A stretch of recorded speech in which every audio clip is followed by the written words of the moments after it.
Si Ruby Ann Harukok, ikaw yung kinakasama. Opo, ako po yung kinakasama. Ikaw si Ruby, no? Tapos ikaw naman, kapatid mo yung namatay. Isa sa namatay.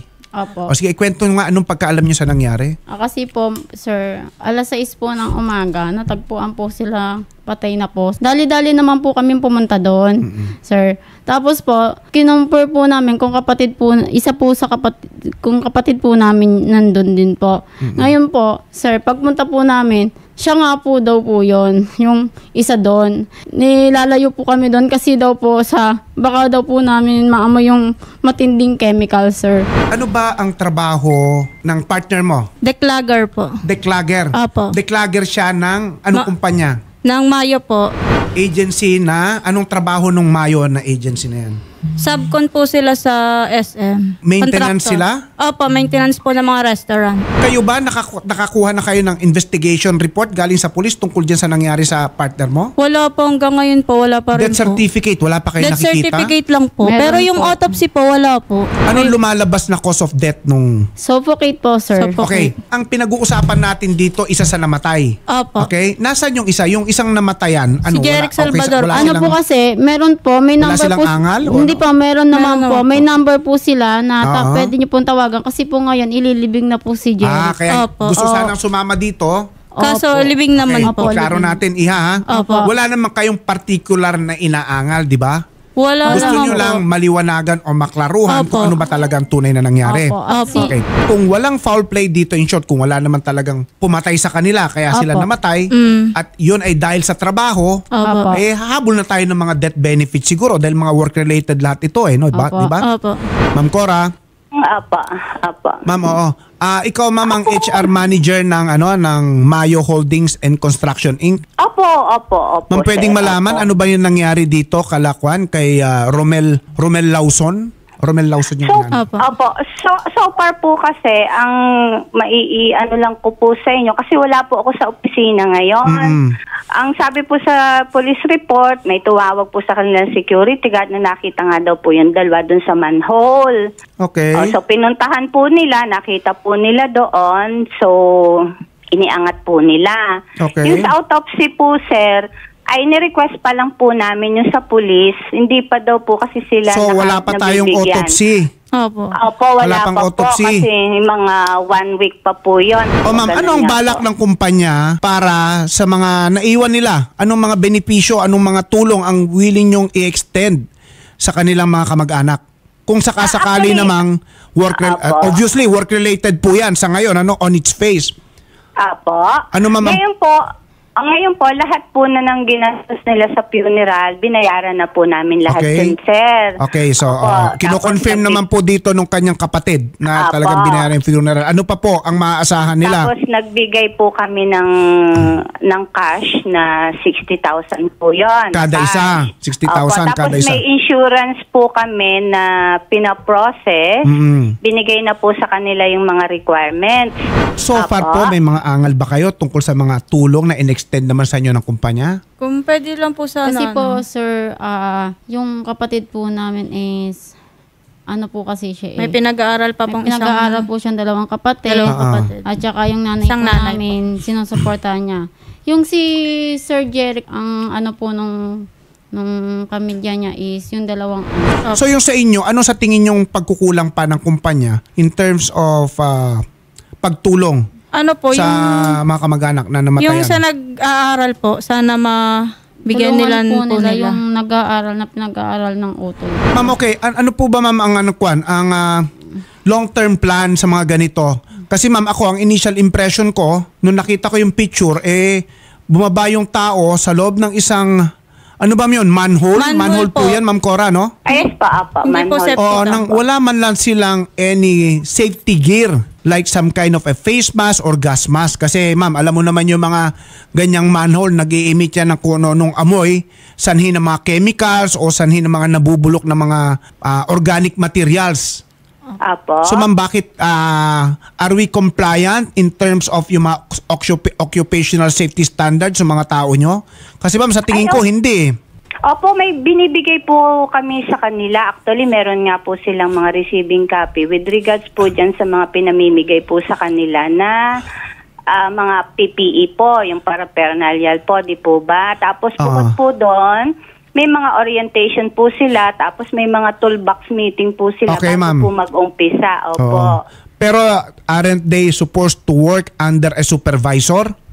Meron naman po talaga. Okay, ma'am. So, yung Talagang- supervisor na yon, Opo. dapat ang isa sa trabaho niya is to see to it na yung mga taong nasa ilalim niya o yung mga taong nagtatrabaho sa ilalim niya ay sumusunod sa mga safety standards. At the Yes time po, na yes bumaba po ba sila, meron silang supervisor na kasama o sila-sila na lang? Sila lang po. Actually, sila lang po yan. Kasi nung nagkataon lang po kasi siya na nung araw na yon ay nasa seminar po, nung araw na yon nasa seminar po yung nasa seminar nga po ng first aid, yung kanilang pinaka-lead man na nagsusupervise po sa kanila nung araw na yun. So, nagtrabaho po Opo. sila nang walang supervisor. Opo. Okay. That lang po yan ha, sir, ha? Ngayon lang po yan. Nung nangyari lang po na yon, sir. Opo. Oh yes, ma'am, kasi kahit na isolated po yan, Opo, yan nga po ang opo. ina-avoid natin, yung mga isolated Yes po. accidents na ganyan. Kaya nga Tama po, po, tama whether po. it is something na araw-araw na nangyayari, whether it is Opo. something na posibleng mangyayari paminsan-minsan, yan po ang pinaghahandaan, di po ba? Yes po. Kaya nga Tama po, po yan, required tama na po. kailangan may sinabi nyo na nga, dapat may PPE. Opo, Dapat may, opo. siguro dapat may face mask o gas mask sila pagpasok dyan. Tsaka yung Opo, talaga naman po may mga issued naman po Harness. sa Oo kanila. nga, kaya lang po, Opo. kung titignan namin, Opo. nakita ko po yung picture. Wala po silang harness. Harness po. gas Pareho mask. sila, walang harness, walang Opo. goggles, Opo. wala walang po eh. PPE, wala Meron pa Yung po ba? nga uniform lang po. As to whether or not the company is nagkulang sa pag-provide ng mga safety gadgets sa mga empleyado, that is a matter that we will just tackle later on. Ang Yes concern po, lang po opo. sana namin sa ngayon is Opo. yung pong mga tulong sanang may extend nyo sa kanila.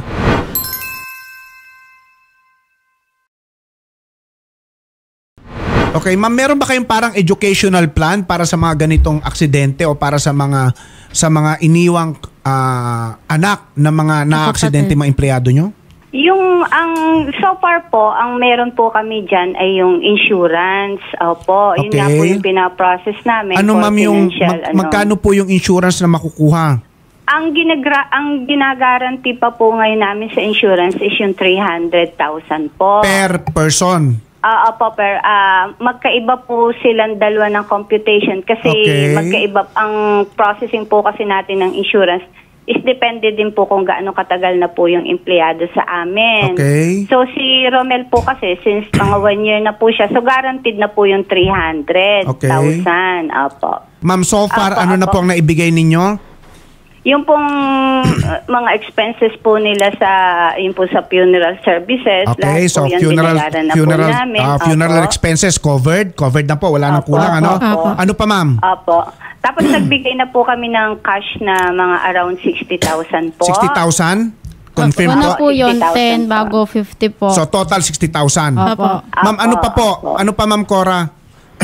Yung sa ngayon po, yung pa lang po yung aming naiibigay That sa kanila aid po. na talagang financial, nagaling po Okay, sa and then company. yung insurance na as far as Pinaprocess Rommel is po. concerned, 300,000. Opo, guaranteed na po yan sa Ma'am, insurance. question. Opo. Since Opo. this happened within the premises of SM, anong SM po ito? SM Santa Rosa.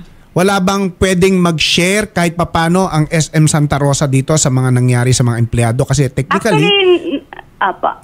Apo. Alam ko po ay meron naman po, kaya lang yun nga po yung sinasabi ko kanina po dun sa kausap namin na yung pong naunang kausap ko na girl, hindi din po kasi namin alam kung i-course through po sa amin o idediretso po ng SM so sa ma'am, kanila. so that's good to hear. In short, hindi naman pala basta-basta pinapabayaan ng SM ito. Ano po? Hindi po kasi So ganito eventually po yan, magkakaroon pa tayo sa attorney. SM, ano? Lagi po kaming may communication po with SM at lagi din pong nangungumusta yung SM sa tungkol po kung ano na po yung mga ginawa namin.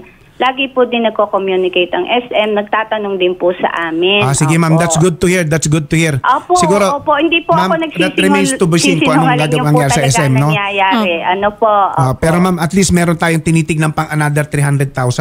Opo. Ano po?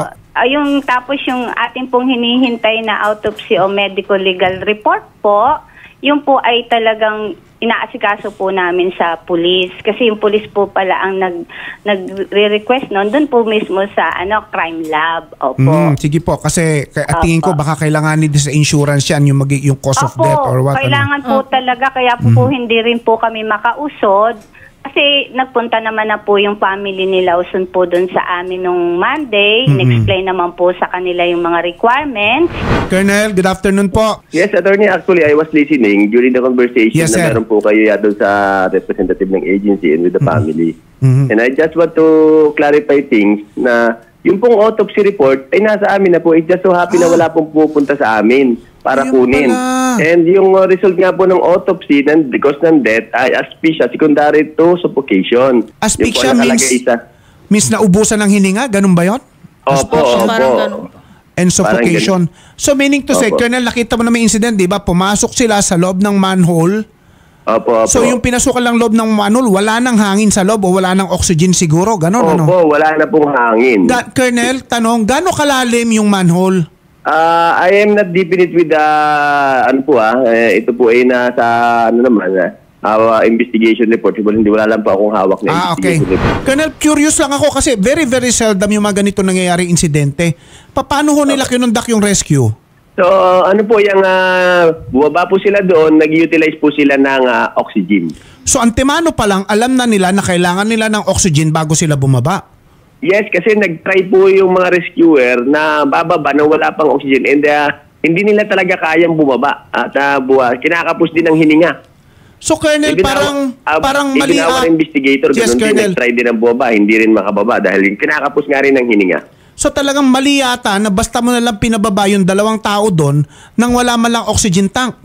Sige, yun ang pagkakamali ng 2 ating biktima. Nakikiramay po ako sa pamilya. Oo. Nagkaroon po siguro ng miscalculation po on the part ng mga workers na kasi may hagdan po yun eh. Okay. So bumaba sila ng hagdan, wala silang hagdan kasi may hagdan naman po yung ginamit nila pagbaba. And then nung kinapos na po siguro sila, nag-try sila na umakyat, hindi na sila makaakyat. Dahil nga sa pagbaba pa lang, Opo. tapos yung pag-akyat, yung effort ng Opo. pag-akyat, mahirapan na sila. Colonel, Opo, question, ano ho ba yung manhole? Drainage ba yon? Septic tank ba yon? Ano po yun? Ito po yung butas po ito na diretso.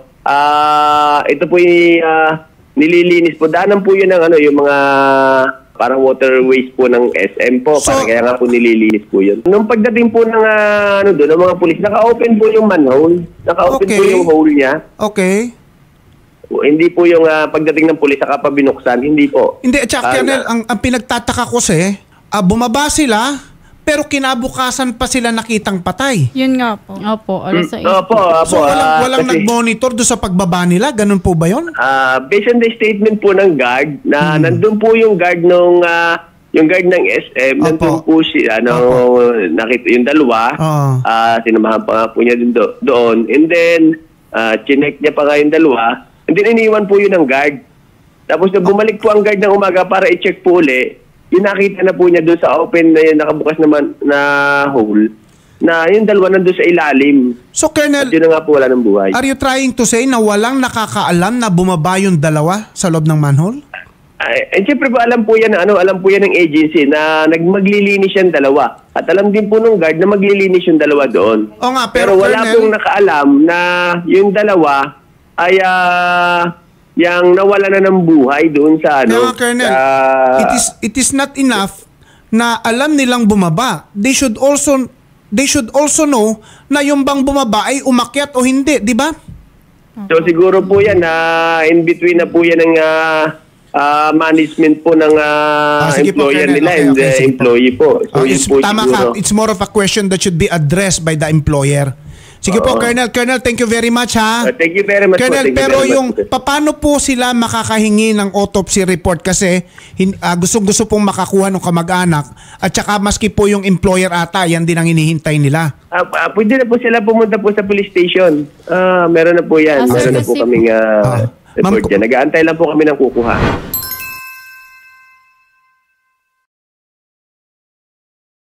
Cora? Yes po. Ma'am, nadinig mo, available na daw po yung autopsy report. Opo. Kasi Baka nung pwede- last time po kami pumunta doon, that was Monday po. So kung ang pa 1 week po kasi doon na sinabi sa amin is Monday, opo. So talaga pong Monday pupunta na kami doon. Okay, ma'am, pero... ikiklear ko lang po ha, with regards po kasi doon sa pagbaba po sa manhole, hindi po talaga po sila allowed na bumaba doon kasi meron po kaming ginagamit para po pang salok po kung ano man pong nandoon sa baba. Ma'am, ibig mo Opo. sabihin, bumaba sila on their own na walang nag-utos sa kanila? Most likely po yan kasi talaga po namang ganito po talaga yan. Meron po kasing instances, especially po yung manhole na yan, hindi po talaga po sila allowed bumaba doon. In-explain naman po yan doon sa family po ni Romel. Nung nandoon din po kami doon sa bahay nila, in-explain po nung mismo Ma'am, pinaka-manager. Opo, na hindi po talaga kailangan na bumaba sila kasi may mga pansalok po iyan na ibinibigay sa kanila. Opo. Ito pong manhole na ito na pinuntahan nila po. Ma'am, okay, sige. Anong comment mo tungkol sa sinabi ni Ma'am Cora? Hindi po totoo po yung sinasabi na hindi sila ina-allowed na bumaba kasi yun po talaga yung gawain nila. So, regular silang bumababa doon sa manhole? Pagkatapos po ng tenant, Para may pinakita kasi si ma'am dito, yung pangsalok na sinasabi ni ma'am. opo, yung Hindi balde natin po. pwede Balde pakita. po, Hindi tsaka natin yung pwede ipakita sa live, attorney. Pero ito yung balde. So may balde dala po silang na balde may- sa baba. Opo, tsaka po yung Pala po. Oo, meron nga. Oo nga po. Minsan daspan po, At may walis. isang rope lang. Bababa sila, magpapala sila. Opo, tapos Sasalukin po nila yung sebo. Nung nasa taas. Mali po yung sinasabi niya hindi ina-allowed na Opo. pumasok yung dalawang trabahador. Okay, ma'am. Ang meron lang sila dito na Tali po, nasa pala, katawan nila, tsaka- boots. Boots Tsaka lang yung po. Boots ilaw at saka po. yung ilaw. Ilaw lang na po. maliit po. Yun lang ang meron po sila, attorney. Opo. And Okay, as to whether or not there is negligence on the part of the employer, ano po? Unang-una, yung tao hindi naman bababa kung hindi sila inutusan. Di ho ba? O kung bumaba man yun, sa tingin nila part ng trabaho nila. Pero to my mind, they were not hindi ho sila siguro properly na supervise. Asikasuhin na lang po natin yung mga benefits tapos i-discuss po namin kung ano pa ang mga pwede nilang gawin o ano pang pwede nilang habol na pwede nilang sa company dahil nga po nakikita namin na may parang ko po on its face aaralin lang po namin mabuti kung ano yung mga pagkukulang ng company. Pero so far naman po okay naman yung nabibigay na benepisyo, no? Yun na lang Opo. problema, yung pag-aaral Opo. ng mga At saka- bata. Opo. Gusto po kasi namin talaga. Ma'am Cora, Apo, apart from the insurance na inaasahan, ano pa po ba ang pwedeng maidagdag? sa ngayon po, attorney, hindi ko pa po kayo masasagot kasi po nag-meeting pa po kami with regards po dyan ng mga nakakataas kasi siyempre po ako po ay nasa mababang level lang, so dinidiscuss po yan. Right now po kasi pinag-uusapan na po yan sa amin, opo. Opo. Ngayon, nakausap naman po namin yung family before na pwede naman po silang pumunta sa amin. Sige ma'am, for that okay. purpose. Siguro ma'am, pasasamahan Opo. namin sa reporter Pero in the meantime ma'am, I will reserve conclusion, kung ano man yung pwede namin maging conclusion dito sa tungkol sa problemang ito. And we will make a further study. I-interviewin pa natin kung ano ba. Ma'am, kasi lumalabas, yung manhole na yan, matagal nang nandyan. Apa. Diba? At kung matagal lang nandyan yan, matagal na rin nililinisan yan. Opo.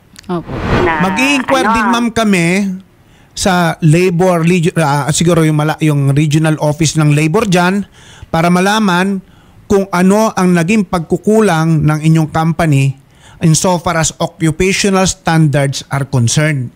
Ano po? That's why at Conduct this na po sila ng inspection po. Opo. nag-conduct na po ba ng inspection? Opo. Sige ma'am, sige. Nakakonduct But na po yan doon, alamin pa po namin kasi of course, Opo. may bagong perspektibo kaming ipapasok Katulad nga po yung nalaman ko kay Colonel na yung mga rescuers, antimano pa lang, hindi pa bumababa, alam na nilang kailangan nila ng oxygen tank bago po bumaba. Sige po. Ano po? At saka ina-invite ko din po kayo dito sa amin po sa Laguna. Sige ma'am, huwag Ano kayong po, mag-alala. para Pupunta po sila dyan kasama yung aming reporter, ha? Okay, Okay, para ma'am. po ma-interview ninyo Okay, dito opo, para opo. at least para at least ano po tayo, yung straight po tayo. Wala Yes, po ma'am. tayong Sige, tingnan po one-sided. natin. Ano po? Pwede po akong makahingi po na request ng video po bago po CCTV Sige po. ma'am, kung meron tayong available video, ma'am, Bago po pengi rin sila ha. bumaba. Sige ma'am. Opo. Nung araw na yun. Ma'am, pakitawag na rin po yung ma'am, yung safety officer in charge niyo po nung oras po na yun. Mag-ano na lang po kami, ma'am. Mag-schedule po tayo ng pagharap, madam, kasama po yung reporter po ni Senator sige, Raffy. Opo. At patawag na rin po yung safety officer niyo po nun. Ha, ma'am? Opo, safety, Salamat po. safety Kasama po officer. ang labor. Safety, Salamat po. ha? Magandang hapon po. Tama ba yung dinig ko, safety officer? Yes po. Okay. Sige. Thank you, Okay, ma'am. Iha. Sige, Iha. Okay, Magandang bye-bye hapon po. Magandang hapon po. Okay po. Opo. Siguro gano'n na lang po, ma'am. Pa-assistihan po namin kayo ng reporter po namin para magkaroon din po tayo ng kalinawan. Opo. Malaman din po ng reporter din namin kung paano pa po tayo makakakuha ng hustisya or paano pa tayo magkakaroon ng kalinawan dito sa case po Opo. ng kaanak po ninyo. And muli po ang aming taus-pusong pakikiramay po sa pagkawala po ni Sir Romel and Sir Jeric po. Sir, ma'am, kasi po gusto po sana namin bago siya ilibing sa 16, nakita na po namin yung CCTV niya. Yes, ma'am. Kaya nga po, sasamahan po namin kayo para po makuha po natin lahat po ng impormasyon na kailangan po natin. Opo. Okay po? Ha? Opo. Sige po. Salamat po. Maraming salamat at magandang hapon po. Ayusin po natin sa kabilang studio, ma'am. Opo. Salamat po.